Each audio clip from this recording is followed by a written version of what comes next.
अक्कलकोट तालुक्यातील 2024-2025 मध्ये मुदत संपलेल्या व 2026 मधील मुदत संपणाऱ्या तसेच नव्याने तयार झालेल्या ग्रामपंचायतींची निवडणूक ऑक्टोबरमध्ये होण्याची शक्यता आहे। आता ग्रामपंचायतींच्या निवडणुकीसाठी 15 एप्रिल 2026 रोजीची मतदार यादी वापरली जाणार आहे।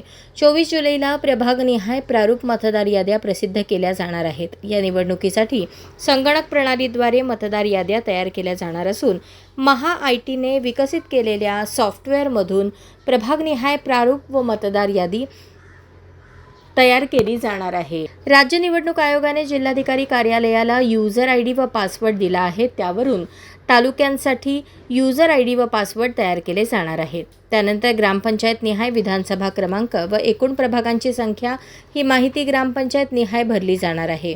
शुक्रवार 24 जुलै रोजी मतदार याद्यांची प्रारूप प्रसिद्धी झाल्यानंतर 29 जुलैपर्यंत हरकती व सूचना स्वीकारल्या जाणार आहेत। हरकती व सूचनांसाठी फक्त 6 दिवसांचा कालावधी ठेवण्यात आला आहे। त्यानंतर 4 ऑगस्टला अंतिम मतदार यादी प्रसिद्ध केली जाणार आहे।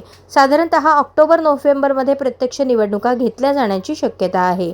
विधानसभा मतदार यादीत संबंधित ग्रामपंचायतींचा समावेश असलेल्या एकूण मतदारांची संख्या आणि त्या ग्रामपंचायतीसाठी तयार केलेल्या प्रभागनिहाय प्रारूप मतदार यादीतील मतदारांची एकूण संख्या समान आहे।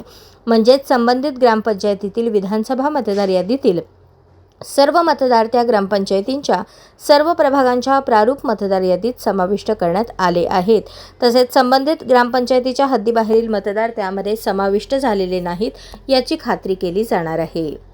अशाच नवनवीन अपडेटसाठी जनता राज्य न्यूज चॅनलला सबस्क्राईब करा, लाईक करा आणि शेअर करायला विसरू नका।